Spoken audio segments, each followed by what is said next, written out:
Malam itu hujan deras mengguyur desa kecil di lereng Gunung Merapi, Jawa Tengah saat Rama berdiri gemetar di depan pintu rumah kayu tua dengan tas ransel basah kuyup di punggungnya. Ayahnya berteriak keras sambil mendorong dada Rama keluar ke halaman lumpur, "Pergi kamu, bukan anakku lagi, dasar anak haram yang membawa malu keluarga." Karena tadi siang Pak Budi menemukan surat rahasia di laci kamar putranya yang berisi pengakuan cinta Rama kepada teman sekolah laki-lakinya. Rama yang baru berusia 16 tahun merasa dunia runtuh seketika. Air mata bercampur hujan mengalir di pipinya sementara ibunya hanya menangis diam di dalam rumah tak berani membela. Ia berjalan tanpa tujuan menyusuri jalan desa yang gelap dingin menusuk tulang dan pikirannya berputar-putar antara rasa takut kehilangan keluarga serta rasa bersalah karena menjadi gay di tengah masyarakat yang begitu memandang hal itu sebagai dosa besar. Setiap langkah terasa berat. Rama ingat bagaimana ayahnya selalu mengajarkan agama dengan keras, mengutip ayat-ayat yang membuatnya merasa kotor dan tak layak hidup. Malam itu ia tidur di bawah pohon mangga pinggir sawah, tubuh menggigil karena dingin dan kelaparan. Pagi harinya dengan sisa tenaga Rama berjalan ke pasar desa berharap ada orang yang memberi makan atau pekerjaan kecil. Di sana ia bertemu Bu Siti, seorang janda berusia 50 tahun yang memiliki warung kecil di pinggir jalan. Bu Siti melihat bocah kurus basah kuyup itu langsung merasa iba. "Nak, kamu dari mana kok seperti gelandangan begini?" tanyanya lembut. Rama hanya bisa menangis dan menceritakan sedikit tentang pengusiran tanpa menyebut alasan sebenarnya. Bu Siti yang tak punya anak langsung mengajak Rama pulang ke rumah sederhananya di belakang warung. "Mulai hari ini kamu tinggal sama ibu ya, ibu anggap kamu anak sendiri," kata Bu Siti sambil menyediakan nasi hangat dan teh manis. Rama tak percaya ada kebaikan sebesar itu di dunia yang baru saja menghukumnya begitu kejam. Hari-hari pertama Rama membantu di warung, mencuci piring, menyapu lantai dan belajar memasak. Bu Siti tak pernah memaksa Rama bercerita lebih jauh, ia hanya memberi pelukan hangat setiap Rama menangis malam hari. Lambat laun Rama mulai merasa aman di rumah kecil itu, meski dalam hati ia masih bertanya-tanya apakah ayah dan ibu kandungnya pernah mencarinya. Suatu malam saat bulan purnama, Bu Siti duduk di teras bersama Rama dan berkata, "Hidup ini penuh ujian, nak, kadang kita harus kehilangan sesuatu untuk menemukan yang lebih baik." Kata-kata itu menjadi cahaya pertama bagi Rama yang mulai belajar menerima dirinya sendiri sebagai laki-laki yang mencintai sesama laki-laki. Di desa kecil itu Rama bersekolah lagi di SMA negeri terdekat dengan bantuan Bu Siti yang rela menjual perhiasan emas peninggalan suaminya. Teman-teman sekolah mulai mendekati Rama karena sikapnya yang ramah dan pintar matematika, namun Rama selalu menjaga jarak, takut rahasianya terbongkar lagi. Hingga suatu hari datang murid baru bernama Dika yang pindah dari kota dan langsung menjadi sahabat Rama. Mereka sering belajar bersama di warung Bu Siti dan Rama merasakan getar aneh di dada setiap Dika tersenyum. Tapi Rama cepat menekan perasaan itu, ia tak mau kehilangan satu-satunya rumah yang dimilikinya sekarang. Bulan-bulan berlalu, Rama lulus SMA dengan nilai terbaik dan Bu Siti menangis haru, "Kamu anak ibu yang hebat." Rama memeluk Bu Siti erat dan berjanji akan membalas semua kebaikan itu suatu hari. Namun di dalam hatinya Rama tahu perjalanan panjang masih menanti di depan karena rahasia gayanya tak pernah benar-benar hilang. Ia mulai merencanakan untuk melanjutkan kuliah di Jakarta dengan beasiswa yang ia dapatkan setelah bekerja keras. Bu Siti mendukung penuh meski air mata meleleh di pipinya saat mengantar Rama naik bus malam itu. "Jaga diri, nak, jangan lupa pulang ke ibu," pesan Bu Siti. Rama mengangguk sambil menahan tangis dan bus pun melaju meninggalkan desa yang pernah mengusirnya. Di Jakarta kehidupan baru dimulai. Rama tinggal di kos sederhana dekat kampus Universitas Indonesia dan bekerja paruh waktu sebagai pelayan KAI agar bisa bertahan. Kuliah jurusan desain grafis karena ia suka menggambar sejak kecil. Di kampus Rama bertemu banyak orang dari berbagai latar belakang dan untuk pertama kalinya ia melihat ada komunitas kecil yang menerima orang seperti dirinya. Tapi Rama masih takut. Ia menyembunyikan identitasnya rapat-rapat menghindari pesta-pesta mahasiswa dan fokus pada nilai serta pekerjaan. Suatu malam di tempatnya bekerja, Rama bertemu dengan seorang pelanggan tetap bernama Arya, seorang desainer senior yang langsung tertarik dengan sketsa-sketsa Rama di buku catatan. "Kamu punya bakat besar, nak," kata Arya sambil memesan kopi lagi. Percakapan itu menjadi awal persahabatan yang membuka mata Rama tentang dunia luar desanya. Arya tak pernah memaksa, tapi perlahan Rama mulai berbagi cerita kecil tentang masa lalunya. Di akhir semester pertama, Rama merasa semakin kuat meski malam-malam ia masih menangis mengingat ayahnya. Bu Siti selalu menelepon setiap minggu memberi semangat dan mengirim uang kecil dari hasil warung. Rama berjanji dalam hati akan membuat Bu Siti bangga dan suatu hari akan kembali ke desa dengan kepala tegak. Tapi ia tak tahu bahwa takdir sedang menyiapkan ujian yang jauh lebih besar di tahun-tahun mendatang. Tahun pertama di Jakarta berlalu cepat. Rama semakin mahir dalam desain grafis dan mulai mendapat proyek kecil dari Arya yang membantunya membangun portofolio.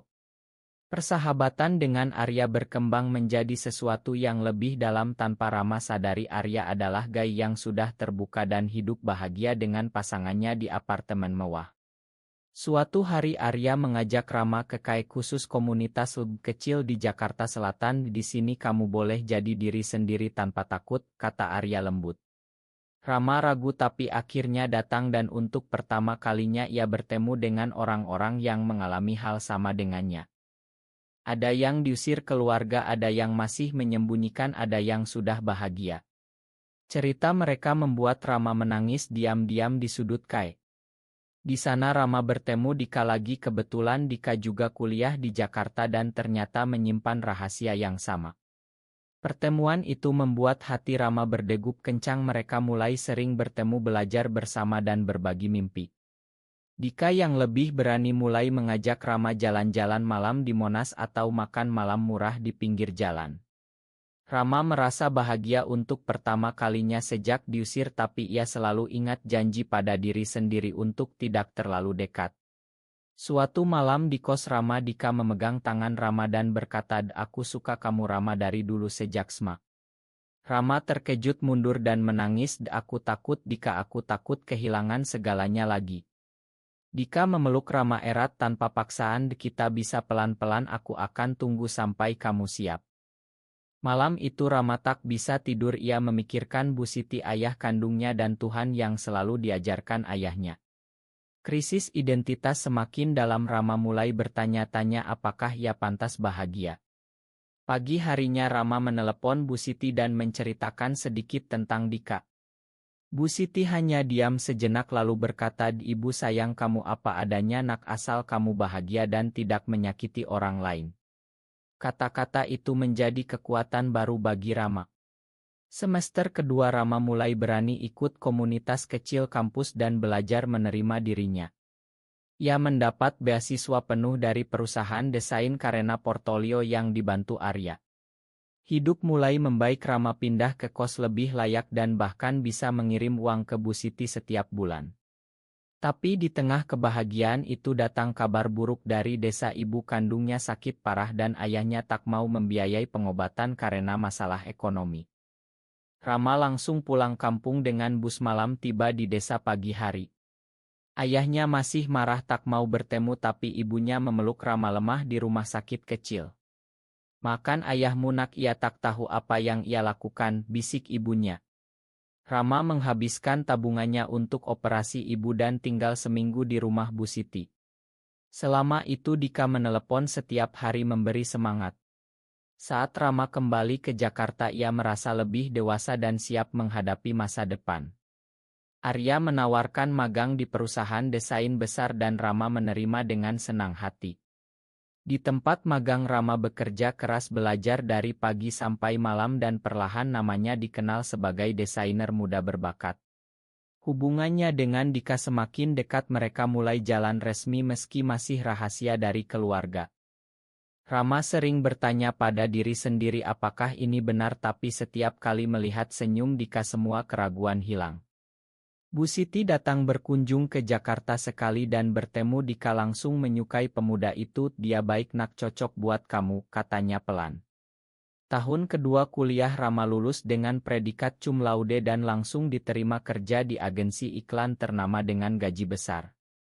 Ia pindah ke apartemen kecil di Jakarta Selatan dan pertama kali merasa mandiri.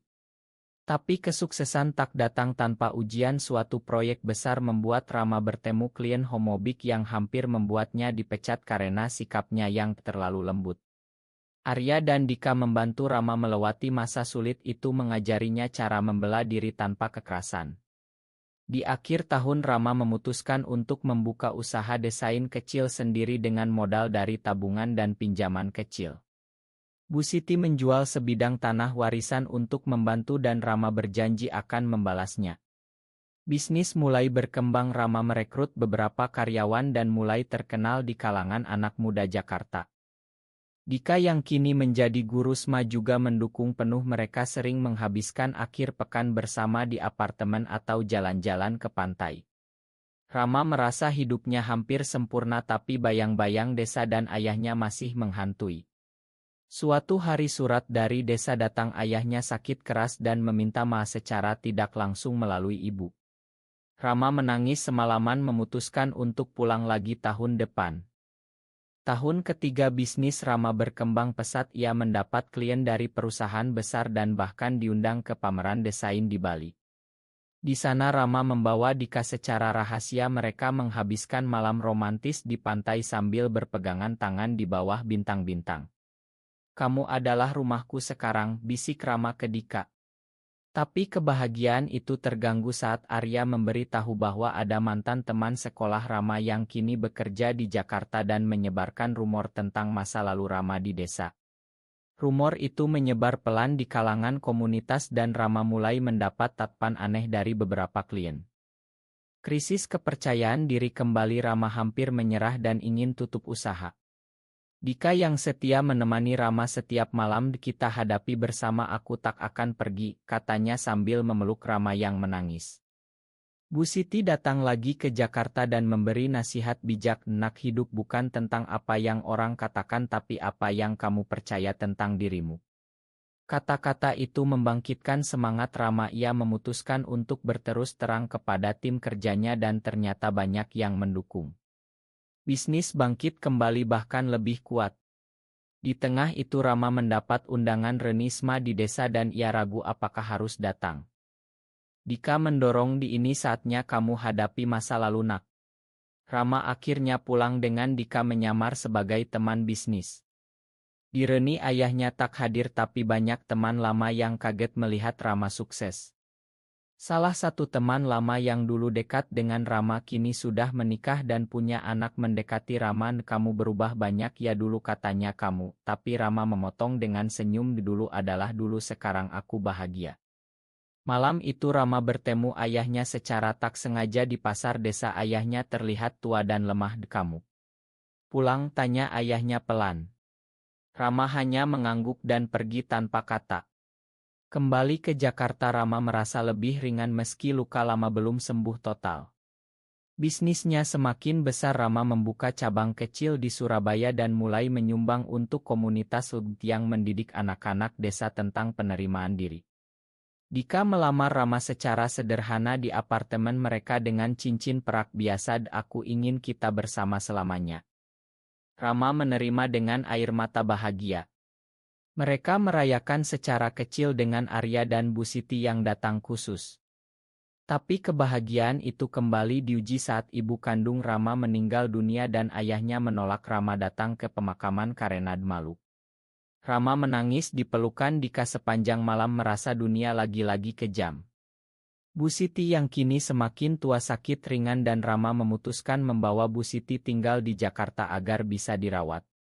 Rumah baru yang lebih besar dibeli Rama dan Bu Siti tinggal di kamar tamu yang nyaman.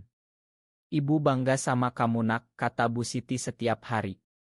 Rama semakin dewasa. Ia mulai aktif di forum online membantu anak muda gay yang diusir keluarga, memberi nasihat dan bahkan dana. Dika mendukung penuh dan mereka merencanakan masa depan bersama, mungkin adopsi anak suatu hari.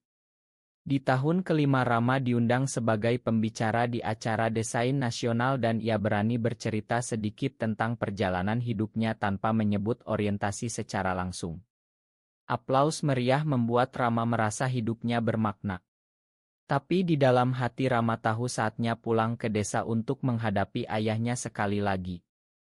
Tahun ke-6 Rama kini berusia 28 tahun, bisnis desainnya sudah menjadi salah satu yang terkemuka di Jakarta dengan puluhan karyawan dan cabang di 2 kota. Ia sering bepergian ke luar negeri untuk seminar dan selalu membawa Dika jika memungkinkan. Hubungan mereka semakin matang, penuh pengertian dan saling mendukung. Bu Siti yang tinggal bersama mereka kini sehat dan bahagia membantu memasak di rumah besar Rama. Suatu hari kabar dari desa datang lagi, ayah Rama jatuh sakit parah, stroke dan rumah lama hampir disita bank karena hutang. Rama tak bisa diam, ia memutuskan pulang membawa Bu Siti dan Dika. Perjalanan bus malam itu penuh kenangan. Rama memandang jalan desa yang dulu ia tinggalkan dalam hujan. Tiba di desa pagi hari, Rama langsung ke rumah sakit. Ayahnya terbaring lemah di ranjang tak sadarkan diri. Ibu tiri baru ayahnya menangis, dia sering menyebut nama kamu akhir-akhir ini. Rama duduk di samping ayahnya memegang tangan tua yang dulu pernah memukulnya. Ayah makan Rama, bisiknya. Malam itu Rama menginap di rumah lama yang kini sepi dan berdebu. Dika dan Bu Siti membantu membersihkan. Keesokan harinya ayah Rama sadar dan melihat Rama di sampingnya, matanya melebar. Kamu pulang, suaranya parau. Rama mengangguk, iya ayah. Rama pulang. Percakapan pertama setelah 12 tahun penuh air mata ayah Rama akhirnya mengakui, ayah salah nak, ayah tak tahu harus bagaimana waktu itu. Rama memakan ayahnya meski luka lama tak hilang seketika. Rama membayar semua hutang rumah dan biaya pengobatan ayahnya tanpa bilang siapa yang membantu. Seluruh desa kini tahu Rama sukses dan banyak yang datang memberi selamat. Tapi rumor tentang Rama dan Dika mulai beredar lagi. Suatu malam ayah Rama bertanya langsung ke anak itu. Dika siapa bagimu? Rama menarik napas dalam, dia pasangan Rama. Ayah Rama gay dan Rama bahagia. Ayah Rama diam lama lalu menangis. Ayah tak mengerti, tapi ayah tak mau kehilangan kamu lagi. Kata-kata itu menjadi awal rekonsiliasi pelan. Rama membangun rumah baru untuk ayahnya dan Bu Siti memutuskan tinggal sementara di desa untuk merawat ayah Rama. Dika yang selama ini diam akhirnya bertemu ayah Rama secara resmi dan meski kaku ayah Rama mulai menerima. Rama merasa beban berat di dada hilang, ia kini bisa bernapas lega. Bisnis di Jakarta tetap jalan, Rama bolak-balik setiap bulan. Di Jakarta Rama dan Dika merencanakan pernikahan sederhana ala komunitas mereka dengan Arya sebagai saksi. Upacara kecil di pantai Bali dihadiri Bu Siti dan beberapa sahabat dekat. Saat itu Rama merasa lengkap, hidupnya penuh cinta dan penerimaan. Tapi ujian terakhir datang saat ayah Rama datang ke Jakarta untuk pertama kalinya melihat rumah Rama dan bertemu semua teman gaynya. Ayahnya terkejut tapi tak marah lagi. Kamu sudah dewasa nak, ayah hanya ingin kamu bahagia. Rama memeluk ayahnya erat untuk pertama kali setelah bertahun-tahun. Perjalanan emosional Rama dari bocah diusir menjadi pria sukses yang dicintai akhirnya menemukan titik damai. Setelah rekonsiliasi dengan ayah, Rama hidup semakin tenang, bisnisnya berkembang ke level nasional dan ia sering diundang sebagai inspirator di acara-acara pemuda. Rama mulai menulis buku kecil tentang perjalanan hidupnya tanpa menyebut nama asli, tapi pesan penerimaan diri tersebar luas di kalangan anak muda Indonesia. Dika yang kini menjadi kepala sekolah SMA kecil juga bahagia, mereka tinggal bersama di rumah besar dengan Bu Siti yang kini seperti nenek bagi semua orang. Suatu hari Rama mendapat tawaran besar proyek desain untuk pemerintah Provinsi Jawa Tengah dan ia memutuskan mengerjakannya di desa asalnya agar bisa dekat dengan ayah. Selama 6 bulan di desa, Rama melihat perubahan besar ayahnya kini lebih terbuka, bahkan ikut membantu di warung Bu Siti yang kini jadi tempat berkumpul pemuda desa. Rama mendirikan yayasan kecil untuk anak-anak yang diusir keluarga, memberi beasiswa dan tempat tinggal sementara. Dika membantu mengajar di sana dan mereka menjadi panutan bagi banyak anak. Tapi di balik semua itu Rama masih punya satu mimpi lagi, ingin ayahnya benar-benar menerima Dika sebagai bagian keluarga. Suatu malam di teras rumah baru ayah Rama duduk bersama Rama dan Dika. Ayah dulu salah besar nak, ayah pikir gai itu penyakit, tapi melihat kalian ayah lihat cinta yang tulus. Air mata mengalir Rama dan Dika memeluk ayah Rama. Desa kecil itu perlahan berubah, beberapa tetangga mulai lebih toleran setelah melihat kesuksesan Rama. Rama sering jalan pagi dengan Dika di sawah sambil bercerita masa lalu dan tertawa. Bu Siti yang kini berusia 62 tahun masih kuat memasak untuk semua orang dan selalu berkata ibu bahagia melihat anak ibu bahagia. Di akhir proyek Rama memutuskan membawa ayah dan Bu Siti ke Jakarta untuk liburan pertama mereka. Di kota besar ayah Rama terkejut melihat dunia Rama yang luas, tapi ia bangga, kamu anak ayah yang hebat.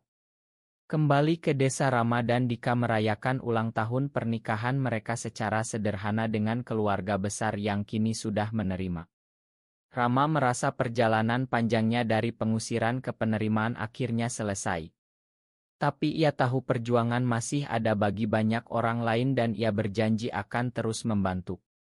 Tahun ke-10 sejak Rama diusir, ia kini menjadi figur publik di kalangan desainer Indonesia dan aktivis penerimaan diri. Buku yang ditulisnya menjadi bestseller dan banyak anak muda gai dari seluruh Indonesia datang ke yayasannya mencari bantuan. Ayah Rama kini sehat dan aktif membantu di yayasan, bahkan menjadi pembicara tentang pengampunan keluarga. Bu Siti tinggal bahagia di Jakarta bersama Rama dan Dika, rumah besar selalu penuh tawa. Suatu hari Rama diundang ke acara televisi nasional dan untuk pertama kalinya ia berani bercerita terbuka tentang perjalanannya. Saya pernah diusir karena menjadi gai, tapi seorang ibu baik hati menyelamatkan saya dan hari ini saya kembali dengan kepala tegak. Seluruh studio terdiam lalu tepuk tangan meriah. Ayah Rama yang menonton dari rumah menangis haru menelepon Rama, ayah bangga nak. Dika yang selalu di samping Rama memeluknya erat, kita sudah jauh sekali sayang. Di akhir tahun Rama dan Dika memutuskan mengadopsi seorang anak laki-laki yatim piatu dari yayasan mereka, memberi nama kecil Adi. Keluarga besar kini lengkap, ayah Rama sering datang ke Jakarta bermain dengan cucunya. Rama sering duduk di teras apartemen memandang langit Jakarta mengingat malam hujan dulu dan tersenyum. Perjalanan emosionalnya dari bocah ketakutan menjadi pria yang menginspirasi ribuan orang telah selesai. Tapi Rama tahu hidup terus berjalan dan ia siap menghadapi apapun bersama orang-orang yang mencintainya. Di desa kecil Jawa Tengah, rumah lama kini menjadi museum kecil tentang perjuangan dan penerimaan.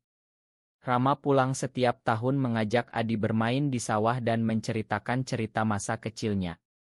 Bu Siti yang kini nenek bahagia selalu berkata hidup ini indah nak asal kita saling menyayangi.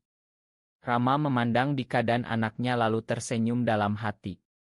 Semua pengorbanan perjuangan dan air mata akhirnya membuahkan kebahagiaan yang sejati.